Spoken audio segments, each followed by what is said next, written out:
I think because it feels really insecure at the moment, the world, and I think there are, with strong men operating with impunity, the likes of Putin, and I know it becomes much more contested about where the rights and wrongs are in other conflict zones, but if we take Ukraine as the clearest example right here in Europe, I think you can't expect, when there's so many other employment options, you can't expect young people to sign up, serve and potentially be deployed tomorrow into an operational area and give their lives if you don't subsequently then lionise their deaths.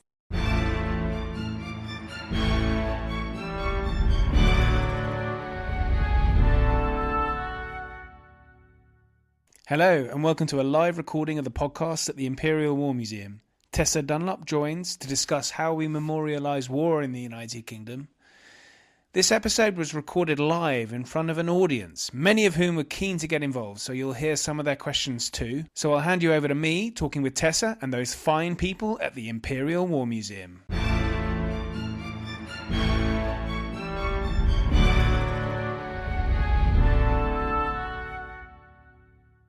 Thank you. I don't think we need to use the microphone, do we?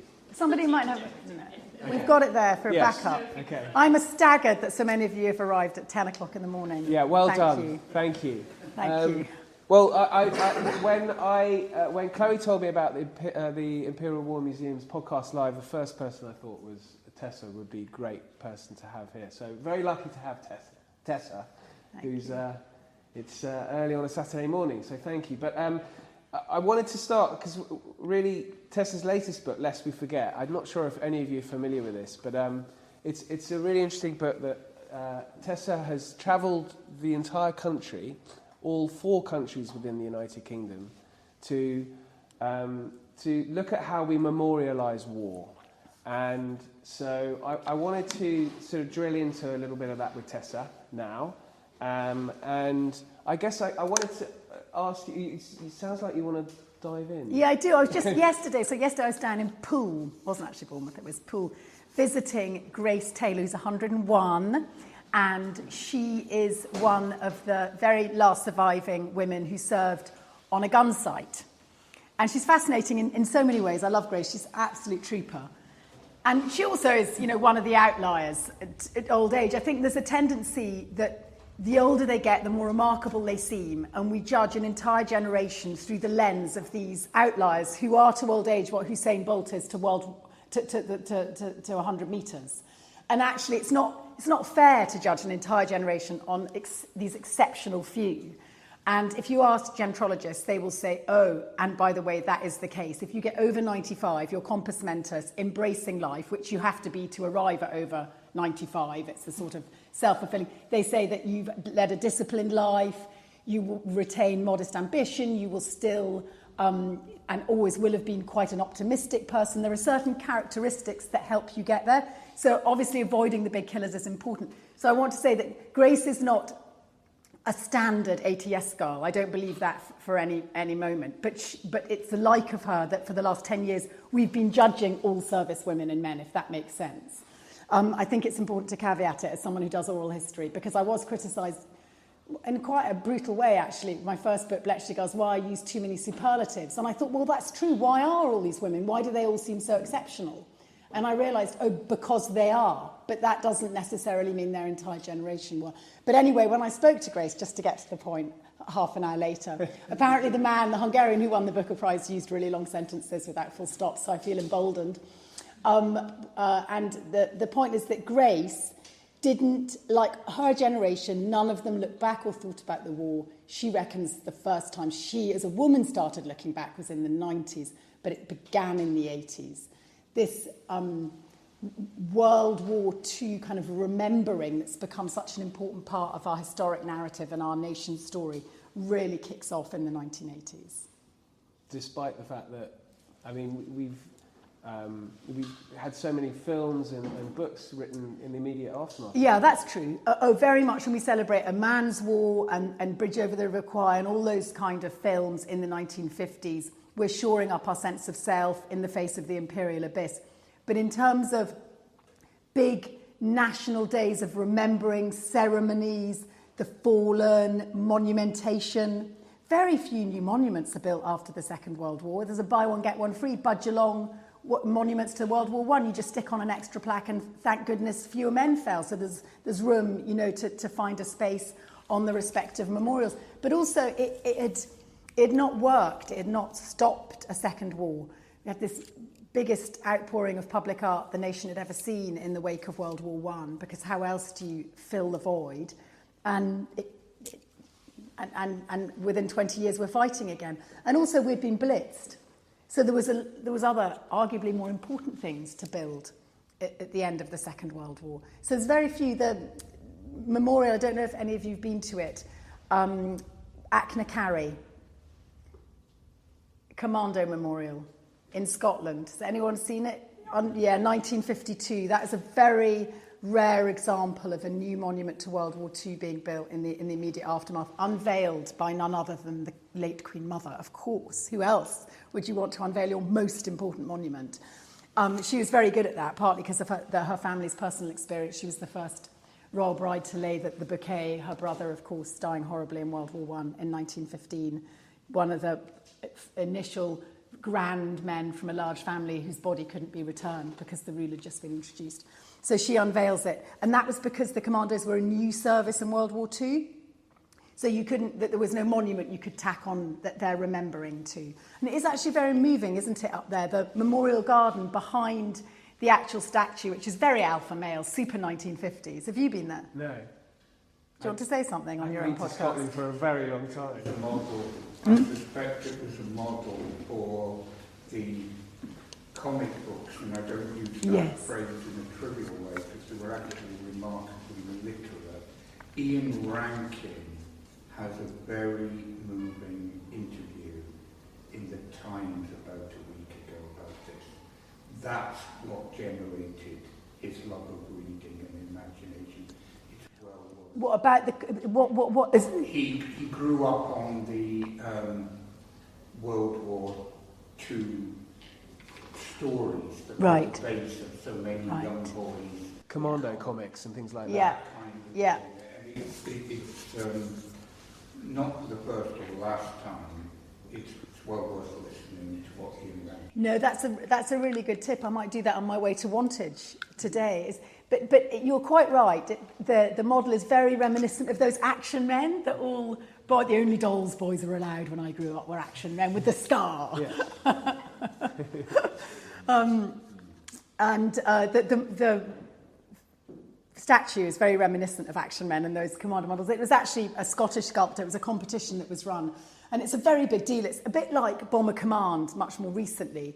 It's a properly active monument. Whenever you go, and I've only ever been there when it's been smashing it down. I've never had the view of Ben Nevis that is long promised from the Great Glen. And yet there are always tour buses. There are always people trooping out to have a look at it. There is something incredibly powerful, given that most monuments we just trip over, or even nowadays contest. There is something very powerful about the ebb and flow of humanity around a monument simply for the monument's sake, I think. Is there something about, because obviously that's in the Highlands, is there something particularly Scottish about memorial, the way the Scottish do the memorials compared to in England, Wales and Northern Ireland? I mean, are there these regional differences? Well, yeah, there are. I mean, you get the cairn in Scotland, don't you? The huge numbers of cairns. You get the Celtic cross.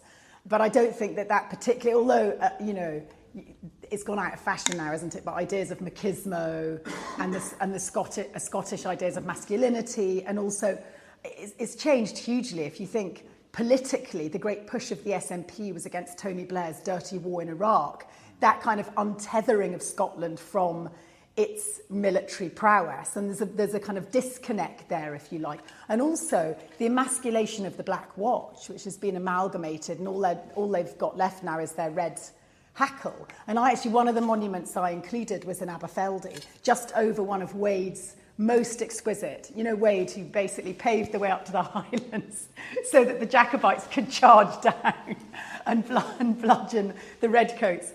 One of the most exquisite Wade bridges that's still extant is in Aberfeldy. It's a darling little town, actually, where J.K. Rowling has her second home. You'll be pleased to hear. We call it Gucci Glen. It's the sort of, slightly smarter part of that part of Perthshire.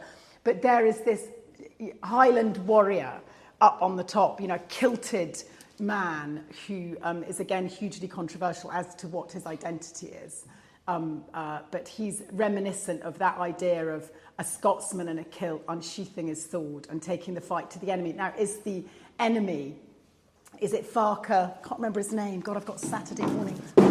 I didn't mean to talk about this particular monument, and I've got 100 of them. Can you edit this bit in the podcast, please, Ollie, while I just find... Farquhar Shaw. It's live, is it? Well, it's not being broadcast. God almighty. Live recording. Live recording. Shit.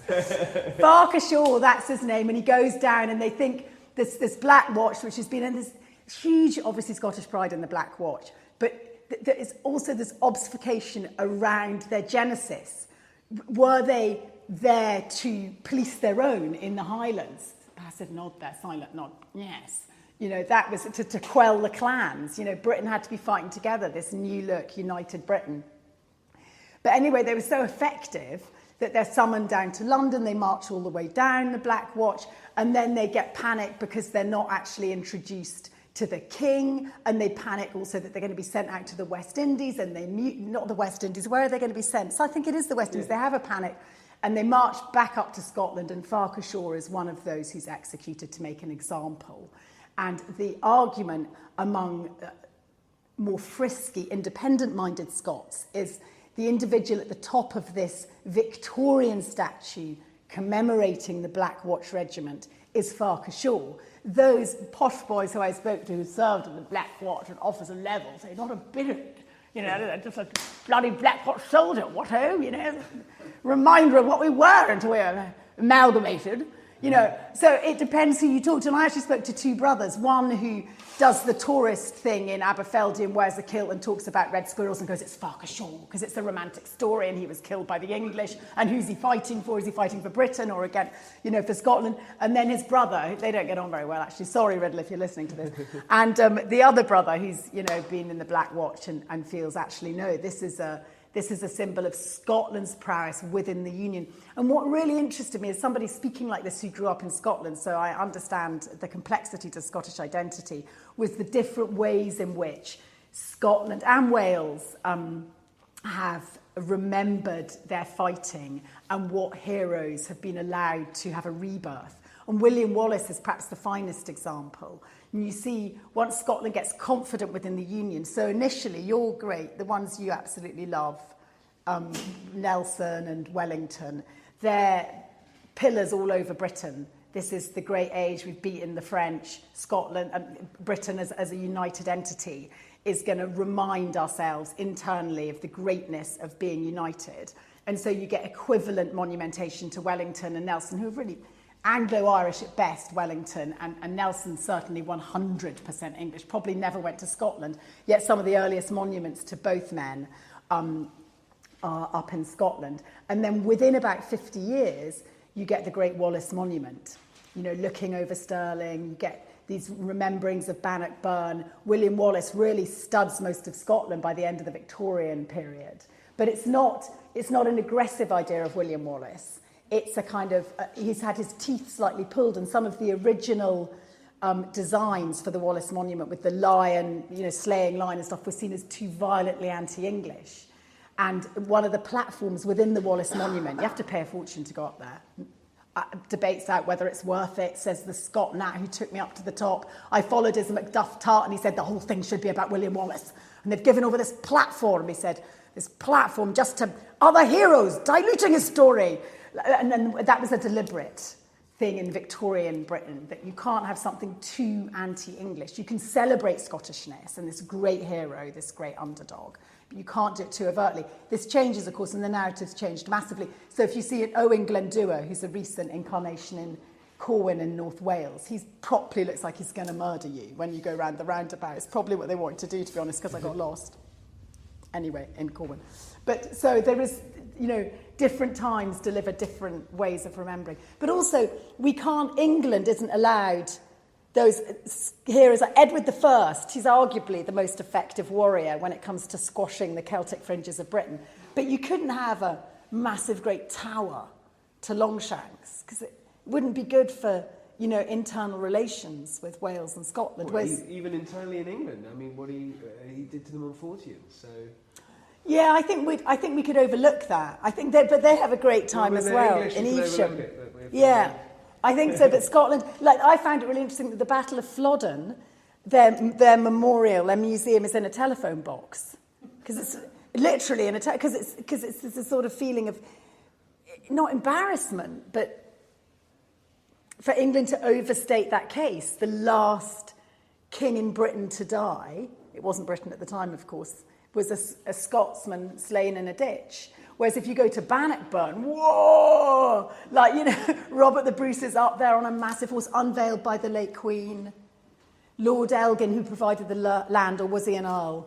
Anyway, he's related to the guy that stole the marbles. He was an earl, yes. He still is an earl. There's still one there. Yeah. And he sort of goes, he tries to find some kind of common message when he's unveiling it. But all the Scotnats have hijacked that as proof of their prowess, and it's massive, the Bannockburn Memorial Site. But Robert the Bruce has really been overrun by William Wallace since Mel Gibson's film, surely. Yeah, but that's just temporary. In the long... Well, it's 30 years it's been going on. Funnily enough, one of the reasons I was taken there by True Scots of Stirling, and they prefer Robert the Bruce because you don't have to pay to go in and appreciate him. You can just walk in for free, whereas the monument you have to pay a lot of money to go and see. But I think these things are transitory. You think that because you came of age under the Mel Gibson movie, but I think for a younger generation of Scots, that's probably less the case. Really? Okay. Yeah, William Wallace, in some ways, he's a more romantic figure. His body's torn apart and quartered and sent up to the four corners of Scotland. That was my theory, is that because he's sort of slightly, even though he was a knight, he's more of a sort of common man, William Wallace, rather than the Bruce who's... It's interesting. A lot of Scots hate it when you ask them to choose. They go, Robert the Bruce finished the job. A lot of people say that William Wallace... not William Wallace, Robert the Bruce finished the job. But William Wallace was the original Braveheart. Yeah, it's fascinating, but that mega death, the super death that was inflicted on William Wallace was a very effective form of terror, if you like. A reminder of what happens. Dragged through, and they did on the 700th anniversary of William Wallace's death. A whole bunch of Scots, they marched all the way down, and then they did this, I think it's something like 6 miles from Westminster, that his body was dragged to Spitalfields, where he was then killed. And there's a monument on Bartholomew's hospital. You can see the plaque that was erected in the 50s. Well, speaking of terror... I normally don't talk about any of this stuff. It's once you do a book, you have this little set thing you do. I'm just interrupting you there. You have this little set, thing, little piece. And I've talked about things that I never... So they're quite buried quite far down on a Saturday morning. They're not my set piece stuff, really. I went off piece. Well, that's good. We want to do, tailored. It's not tailored for the audience. It's not what Wantage is getting. Put it like that. But you mentioned terror, and I think one element that you actually write really well in the book about is the troubles of Northern Ireland, because you actually went to Northern Ireland. Don't sound so surprised. It's not that difficult to get to. No, I know. I'm well aware. You don't need a passport. Do you know what I'm saying? Yeah. But I think that's one part of the country that often gets ignored by historians. Right, basically, Ollie's digging for a compliment here. No, I'm not. Yeah, because he basically... No. I was going to go anyway, but I don't know about anybody else, but growing up in Scotland, feeling that's quite a big part of understanding the Scottish-English relationship, because my mum was English, etc., understanding that kind of narrative... I felt like was quite impressive to know and be able to drill into that. And then I definitely, with my earlier books about female veterans in World War II, and I learned quite quickly writing those books, after Bletchley's, you can only have a finite number to be able to hold the story together. And the complexities of the north of Ireland, is it even northern? I mean, it's such a minefield over there. The language is such a big deal for understandable reasons. And I always felt it was a weakness in me as a writer, and there were time constraints and often cost restraints, that I didn't find a veteran in Northern Ireland, and which veteran would I have, from which, in inverted commas, side. And so I thought, for this book, there is no excuse. I've got to do a dive into it. But the longer I left it, the more kind of paranoid I got about my own ability to address what remembering conflict means and is in Northern Ireland. And then I went there and I had to cut out some other monuments because it blew my mind so much. It was so visceral and so alive, and I was so welcomed. I was really humbled by how appreciative they were, actually, of someone taking an interest, not just in the narrow troubles, but beyond that, you know, the whole of their history, and understanding it from a kind of holistic point of view. And yeah, it made me kind of angry. Why we fail to include them more in our national conversation. There's almost an embarrassment now, I think, isn't there, about where they sit in the lexicon of Britishness. Are we allowed to overtly own them still, or own them, or, you know, have them alongside us? You know, legacy prosecutions are, you know, constantly in the news. Yeah, and Soldier F, or it's really challenging. I actually included, because of course we know they were called the Troubles. Again, that's contested. It was a conflict. The British Army have never been so long in one place, you know, over 30 years. Is it a war? If it quacks like a duck and looks like a duck, it's a ruddy duck. You know, I heard it all, and I felt, I did go and I found the sister, lovely woman, Kate, whose brother died in the Bloody Sunday massacre. And then I also, because it always, understandably, has to be balanced. And what I found really interesting was the similarities between her stories and her, and just her way, her manner, her forgiveness, and the Stella, the daughter of parents who died at the Enniskillen bombing on Armistice Day in 1987, from the other side of the divide. You'll remember when they were commemorating, if you're old enough, on Armistice Day, and the IRA blew up, let off a bomb. Killed 12 people, yeah. Killed 12 people, yeah. And so I found that really interesting, the kind of the shared experience of suffering, and the connection, if you like, the humanity that connected these two women, and just it reminded me of how awful civil conflict is, actually. And what's interesting about those individual accounts, you then transpose them to somewhere like Sudan, you know, and you think, like shards of glass in all these different parts of the world. And actually, Northern Ireland was so massive, and over 3,000 people died over 3 decades. And then if you look at the scale of loss that we see in places like Gaza and Sudan, you think, how do you begin to heal? It's mind-blowing. It's mind-blowing, actually. Do you think, you know, these memorials are the way to a small step in attempting to heal? I think they're essential. I think people don't know where to put their grief. If you look at Ukraine, it's alive with commemoration and memorialisation. People have to go somewhere. It doesn't give you closure. One of the most interesting, I've spoken about this on your podcast before, so I'm fearful of going back, but one of the most moving women I met was Helen Lewis, whose son died in Afghanistan. This kind of war that we pretend we didn't have. You know, it's one of the reasons we trip immediately back to World War II.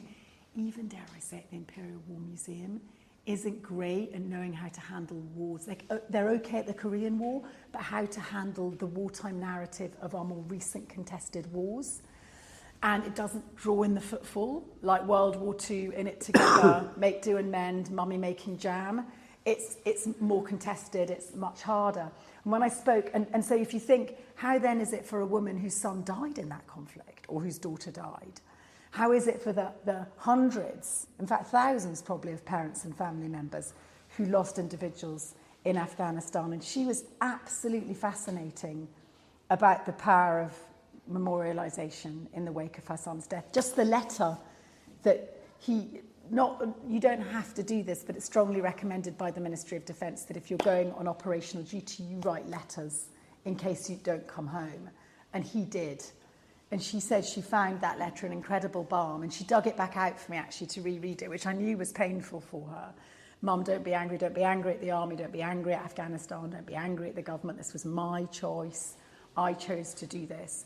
But finding his name, I think Aaron Lewis is remembered in 10 different places. He was a commander at Greenberry, so in the Memorial Garden, but also up in the National Memorial Arboretum, in the Westminster, you know, in lots of places, and then the Armed Services Memorial, which I love, actually, in the middle of the National Memorial Arboretum. And I found, after I met Helen, it was like finding his name somewhere was like finding a cowrie on a beach. I was like, oh, there's Aaron, you know, among all the names. And, you understood the power of a name, actually, and that was really important to me. And I thought deeply about those whose sons, if you think of those extraordinary naval memorials in Plymouth, in Chatham, and in Portsmouth. God, I should have, Saturday morning, I'm just going to say that again, okay? Prince Andrew had a big week. So, and you find when you go to look for a name, and I spoke to Philip Jarman, who's 101, and he lost his brother and his best friend in the war, and his best friend was an only child. And when his best friend died, he went to see the parents, and it took him 6 months to pluck up the courage. And he said, and I never forgot the tick of the parlour clock and the silence in that room. There was their only son, and he had died. And I said, I'm going to go and find his name. I looked him up, Richard Coombs, I think it was, and I thought, I'm going to go and find his name in the Portsmouth Memorial. And I went down the week before the 80th anniversary of the D-Day landings, and I couldn't get access to the memorial because it had all been cordoned off because the King was coming. And the Commonwealth Association, can't remember the name, War Graves Commission, thank you, promises that you can always 24/7 have access. And I was gutted I couldn't find his name. I didn't even, this is 80 years ago this lad had died. And I rang Philip and I said, I haven't found his name. I wasn't allowed access. The security guard said, do you want me to put some flowers there? I said, no, I wanted to take a photo of his name to show Philip. And then there was all this there was a marching band practicing and the sun was shining, and the security guard, I said, I think we might have forgotten a bit what war means in this country. And I think there is a bit of that with some of our remembering. Yeah, he was, stopping me from getting over the barrier. He didn't make an exception then? No, the infrastructure prevented it. Of course, yeah. To give him his due. What do you feel? Will we open it to the floor? Yeah, I think we should. I mean, chat with the Poppy. A question for you, Tessa, from me. Not too hard. I haven't read your book, I'm very interested to after hearing this discussion, but do you include the murals on the walls of Northern Ireland as memorials? They are memorials. I do include them, but I haven't included all one of them. I don't think you would say that about all of them. There are some. Well, the reason I ask is memorials are usually erected by the victor, generally speaking, and that can cause problems, you see, with Churchill's statue, Homer Harris, etc. Yeah. I'm just wondering, on the mural side, if you consider some of the memorials, whether the who won and who lost in Northern Ireland is strongly debated. Yeah. So do those memorials, those war murals, which are effectively a lot of them are, do they prolong conflict and division? Well, I think it's a very good question. I spoke to a couple of mid-road politicians, there's not that many of them in Northern Ireland, and they said too much remembering, to an extent. And also I was fascinated by the way in which World War I is weaponised in the remembering, in the murals to the Battle of the Somme, by the more unionist communities. Again, I don't know how to always the terminology to use, the more loyalist communities. You'll see, you know which part of Belfast you're in if there's a Battle of Somme, the kind of blood bond. And I think it's entirely understandable, but it's a bit like parading, isn't it? Where they have all these marches, and to what extent do they then encroach on other communities? To what extent are you imposing your idea, your identity on the other side, in inverted commas? I think that there has been quite a lot of work done to try and address sensitivities, but it comes out in other ways. If you can't ban stuff or stop people, there's a proxy war going on that is never reported in the press on the mainland, and by the way, they hate that expression, many of them in our mainland. We're the main, why are you the mainland? But they fly either the Palestinian flag or the Israeli flag. And I think, why didn't I know about this? Why didn't I understand how contested what's going on in the Middle East is in Northern Ireland? We always hear about the Irish, the Republic of Ireland's approach, which tends to be slightly out of kilter, more sympathetic towards the Palestinians within the European rubric. But we very rarely hear about this contested conflict and the proxy war, if you like, and flag flying that goes on. We just focus on our own hate marches. It's like we conveniently forget. And I don't know how you bring that in. Yes. Yeah, thank you very, very much for the gentleman and your particular comment. I would urge everybody to read, it was, I think this month, it certainly within the last few weeks, a brilliant article by Edward Lucas at the Times. Now, Edward Lucas. He's very good. Absolute gold. He's helped me a lot. I hope I've helped him.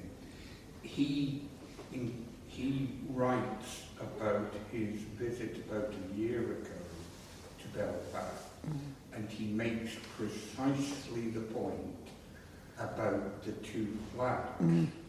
But he then goes further. He points out that in the unionist areas, he saw the Ukrainian flag. He was not surprised at that. But in the nationalist areas, he saw several Russian flags. And he, of course, points this out. And when I commented in the chat, Edward and I go back a long way, I was the subject of two very hostile replies from Irish contributors in the chat. And what was the response out of interest? I'll say you're a British imperialist and we're not pro-Russian. And what was the explanation for the Russian flags? Was any given? They didn't give any. But just to clarify, I didn't reply because Edward knows how these people are. I don't think they actually were Irish. I think they were Russian, posing as Irish.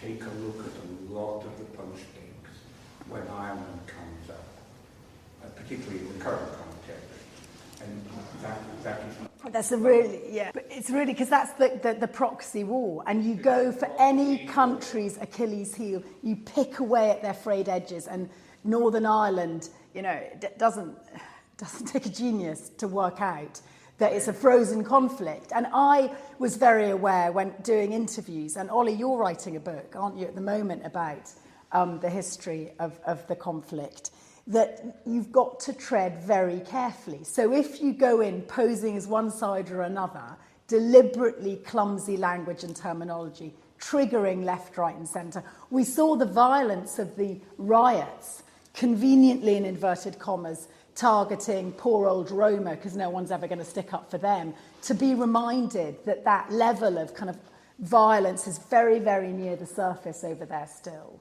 And actually, and it's also just quick, it's a real success story, given how impossible it's proving to resolve these intractable conflicts. Northern Ireland's a massive feather in the United Kingdom and Ireland's cap, but it's also flip it on its head and it could once again become a disaster. Do you think it might be too naive to say that the gentleman talking about the murals on the wall and stuff, yes, it obviously draws people to that side or away from them, but also it is a reminder to them, because the reason I feel Northern Ireland is such a success is because people just growing up there just fed up with it, that they don't want that. And having these murals on the wall and marches, which are inflammatory, actually the average person is like, we just don't want to go back to that. And it is a reminder that maybe that's just... I agree, but if you ban it... I'm not saying ban it, I'm not banning it. But I think that was always the problem. It's a reminder. It is a reminder. And maybe you need a reminder. That's what I'm saying. We don't want to go back to that. This is the division, and the reason it's success is because the mothers and the sons, a conflict in Ireland. For most of the mothers are going, we just don't bloody want it. Yeah, the majority didn't take part. Yeah, exactly. That's what I'm saying. Yeah. And as generations go on, you hope that they get these militants, if you want to call them that, get washed away. There is a question at the back there. I'm very. I just wanted to move a little bit away from Northern Ireland, but from one of the things that I find frustrating is, as far as the Cold War is concerned, it's not really seen as a conflict. there were loads of proxy wars and smaller wars going on, but there were also thousands of British service people who were killed in training exercises and basically ready to go to fight a war, who are not memorialised. Yes, they're probably memorialised at the Arboretum. Yeah, they are. But there's nothing else there for them. It also goes towards a campaign medal. No, you're 100% right. The Armed Forces Memorial names everybody, even individuals who in operational exercise or training who have died. And I actually did the Hercules that came down in Perthshire in, I think it was 1992, on a training exercise. And I found the squadron leader who was meant to get on that Hercules and ended up being pulled off it and put on the other one. Gary Brown, in fact, he texted me. I need to text him back. But I think one of the issues with memorialisation is there's been a sort of, since the 1980s, when it coincides with the Thatcher's being bogged down in Northern Ireland, the 40-year anniversary, dewy-eyed veterans wanting to look back, the death of some of the big chiefs like Montgomery and Allenbrook, and also the sort of Falklands War, the jingoism, if you like, or patriotism, depends how you want to cloak it. So you get this perfect storm that means we start remembering in earnest in the 80s, and it's gone on ever since, a sort of proliferation, including empire or former empire, Commonwealth, women, animals, children. There's almost like, as my professor put it, a Me Too tendency now with remembering. What about me? No, I want to be remembered. But for that war, not for subsequent wars, because that's the war where there's this groundswell of fondness, affection, an idea of Britain at its best, which is what Thatcher weaponised in the 1980s, that we know how to fight the right war. Look at what we did in World War II. Let's remember that when we're facing down those pesky individuals in Northern Ireland or the Argentinians. Let's remember how we know to be on the right side. I do want to say one just quick thing that I never knew about Northern Ireland that I felt, so this is the level of ignorance I felt I had when why? So I was like, why are all them memorials for the First World War? Because over here, our First World War story tends to now have been overtaken by the Second World War. And there were so many different reasons. But first of all, there was no conscription. I didn't realise that in Northern Ireland in the Second World War, because there was such a fear of reverting to violence and what would happen to the arms. But of course, what you have with the First World War is this kind of unspoken deal. You have an armed loyalist North who have been armed by the Germans, ironically, that then agree to fall in with the British government and fight the Germans. And that's the debt, if you like. They're men who get felled, in 1916 at the Battle of the Somme. Don't forget us now. We died for king, for country, for empire, and you're going to hold on to us come what may. And hence you get the partition. I mean, that's a really, obviously, you can do it much better. Simplified version. But I didn't, understanding why that is so symbolic for one community in the North is interesting. And also, when I spoke to Catholic families who had lost men in the First World War and how the families had buried those stories because, you fought for the wrong side. Why don't you fight? What were you doing fighting for Britain? And so the story was erased. I think you had a question? Yes. Yeah, well, I was going to make, if I make the comment first, sort of carrying on the Ireland bit, and then I've got another question. There is something quite interesting about, I served in Northern Ireland, in the Balkans. Did you? And both have an incredibly long memory. And actually, in Scotland where I live, though the nationalists will draw on long ago history to create the itch that they can then scratch. And so in the Balkans it's 1314, I mean, it's bloody incredible. and in Ireland there's a lot of countless things. But it dates back to William Wallace, is about the same period, early medieval. But it's mad that people hold on to that, and then countries that don't do that, I think, are able to move on. And countries that do hold on to it, I think that makes it very difficult. And you get But give me an example of a country which doesn't do that, out of interest. Well, I don't think it happens that much in most of the UK, but certainly not in England. So we don't have quite the same itches in terms of grief or grudge against those who... And I don't think the US, until the current the president came in, had it either. But it is the vehemence. So in both countries, if you go into one side, and in Bosnia, in the Balkans, there's 3 or 4 sides. But if you're in one side, as long as you're saying the right things, you're fine. You're their friend. You make an open comment about, they're not so bad over there, and you're thrown out of the house. It's quite fascinating how deep that resentment runs, and I don't understand why that should be.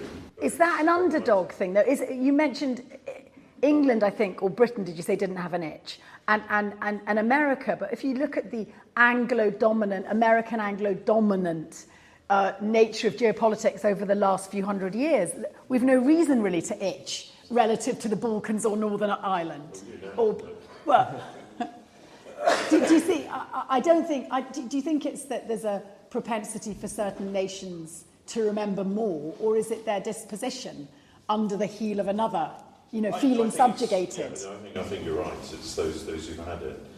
I don't think in Great Britain we've had a war that's caused such angst against us, is it? I mean, First World War we won, Second World War we won. Yeah. Is that naive? That's how I feel. Well, but it's interesting that those we beat are now doing pretty well, and did we win? Did Britain really win? Well, so you're saying Brexit. I think that's a question for another. So if I could just go back to... Is Brexit a giant itch? Anyway. Memorialisation. And just this interesting thing, so obviously I'm of Indian ethnicity, and there are all sorts of challenges. I think it's 2.5 million Indians volunteered to fight for the empire, many other countries also. And memorialisation in those countries, it's very, very interesting how limited it is. So many died. But of course, for many of them, they were about to enter into a nationalistic move towards independence. So in India, I was at a Commonwealth War Graves event in Glasgow, and there was a family, a Sikh family, who said, Grandad died, and we found this little shoebox, and there was a bit of military stuff in there, and certificates and stuff, but there was this sort of shabby, dirty metal cross with a red, sort of crimsony ribbon on it. It's a Victoria Cross, and they didn't know he'd got it. But he'd come back from fighting and been very brave. His actions were incredible. But India was moving to independence, and so they just stopped. So he didn't. He just said it wasn't convenient. It didn't fit in with the narrative. It's a terribly bad thing to say. I fought for the British. Well, I don't know in India for the British. Very few. Not at all. Because Britain was the enemy in that. I haven't seen him, and I've been there. I hadn't thought of that. I've never seen it's really interesting, and actually, I was just looking while you were speaking.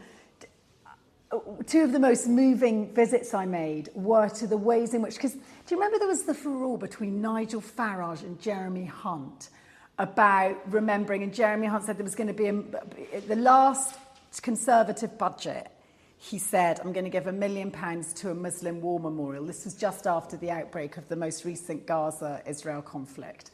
And Nigel Farage says, we don't need that, because in World War I, everyone just got remembered in the same way and, pushback. And actually, I then discovered that we went out of our way as the British Empire, needing to make sure that we held together and fought together, aware that we are asking Muslims to fight Muslims once the Ottomans enter World War I. So this is hugely conflicted territory for us, that we remember when they die, our men from the subcontinent in the way in keeping with their religion. And so I went down, and it absolutely was fascinating. The Muslim burial ground peace garden in Woking. I don't know if you've ever been there. And likewise, Chatri on the South Downs, this extraordinary Hindu memorial in the way in which you bury your dead. And the reason being they're injured in France, but they come back to recuperate in Brighton Pavilion of all places, in fact. And so if they died in Britain, then how do you bury your Muslim dead, your Hindu dead? And you need to make sure you message back to the vast South subcontinent that we are remembering the dead in the right way.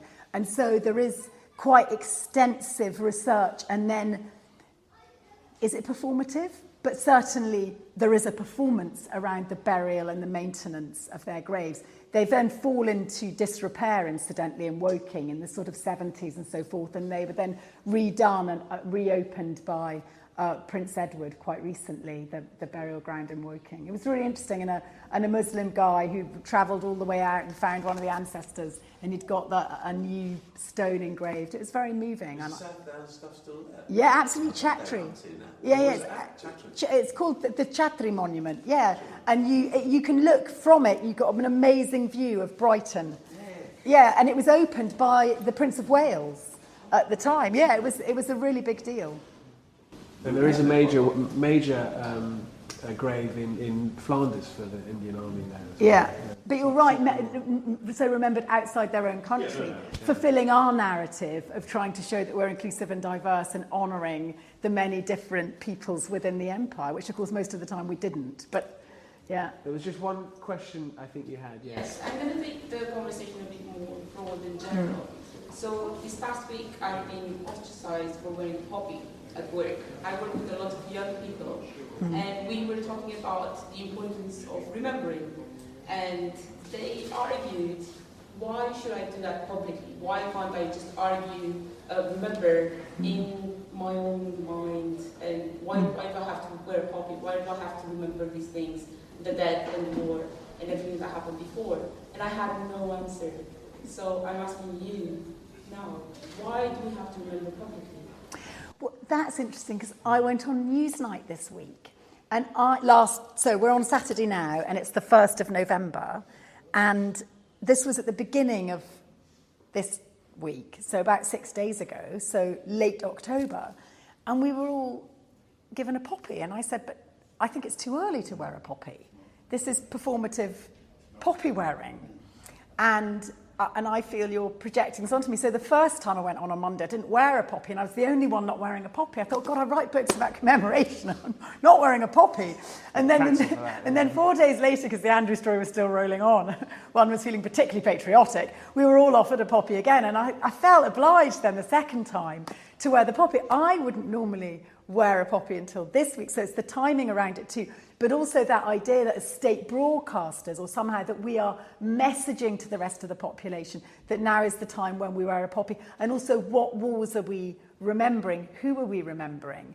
But I actually increasingly, when writing this book, and maybe that was the company I kept, I think because it feels really insecure at the moment, the world, and I think there are, with strong men operating with impunity, the likes of Putin, and I know it becomes much more contested about where the rights and wrongs are in other conflict zones, but if we take Ukraine as the clearest example right here in Europe, I think you can't expect, when there's so many other employment options, you can't expect young people to sign up, serve, and potentially be deployed tomorrow into an operational area and give their lives if you don't subsequently then lionise their deaths. And previously, I think, before I'd really dug into that giant bomber command memorial, which looked like post-Imperial hubris, how dare we grandstand in that way when unnecessarily, really, we killed nearly 500,000 German civilians. We could have stopped short of that.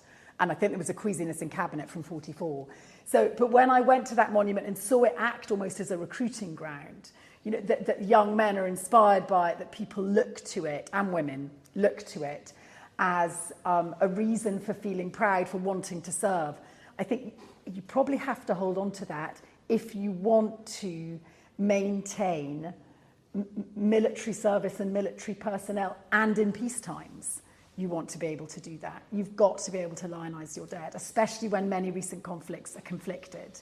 We've got to say the conflict's conflicted, but we lionise Aaron Lewis, and we recognise what he gave for his country. He did what he was asked. And actually, I think that almost draws into all this current hoo-ha. What's the point in talking about Andrew? But I think the most significant role for royalty, for me anyway, again, I'm biased, one of their most important roles, is this, at the head of this very hierarchical organisation, they are the commander-in-chief. And I think we have to be able to look up and respect. And that idea, the symbolism around the king, the trooping, the salute. I know a lot of people will say it's performative, but on the other hand, all nations need to myth build, to story tell, and to inspire. And yeah, we've got problems and issues in Britain, but when you're looking down the barrel of what Russia's doing, you know, let's hold on to our poppies and hope that some young people will sign up and serve. Well, I think we are out of time. Oh, Ollie, that's a bit flat. You meant to go last question. Go on then. Yeah, I would just like to say, following on from the gentleman's point about his service in the Balkans and Northern Ireland, a lot of the differences are when there is a civil war. Because America, the war, which they've never really come to terms with, is the civil war. Yeah, yeah. My time in Bosnia was post the Yugoslav war. My interpreter was a Serb. You would have thought she would have got on well with the younger Serb in the office, because most of them by then had gone. There weren't many Serbs. But the two of them were on either side of the 1940s. One was partisan and the other was Czech. Yeah. And they wouldn't, and when I went back, they had just established a museum in Sarajevo on the assassination site. There hadn't been anything before, not a plaque. Then they put a plaque up. But she came in with me, just a little museum, and she was reluctant. She said, it will all be anti-Serb, which it was. And she got out as soon as she did. So Northern Ireland, Ukraine, I saw this even within the United States itself, not including the Civil War. I saw this when I was at the Alamo in Texas. A clear sign of triumphalism, which was completely ignored by the bulk of the population who are Hispanic. And this was 40 years ago, and I realised America's got trouble coming with its ethnic divide. Sorry to rant, thank you. No, I think that's... Did you lose control at the end of your pod there, Ollie? Yeah. No, not at all. That was all scripted, all planned. Because we're dead on time. But it's been really enjoyable having you guys contribute so much. So thank you so much for coming. Yes, thank you. At 10 a.m. as well. Well done. And so who did you serve with? I was a medic, doctor. Oh, were you? Fascinating. Yeah. One of the women who took me to her local Colchester memorial was a medic in Afghanistan. Yeah. Well, thank you to Tessa for coming. Copies of her book are available. Are they? Yes, I checked. Okay, that's very good of you. Thanks for that. But thank you, everyone, and have a great weekend. Yeah, thank you. Thank you. You didn't get a photo, Ollie.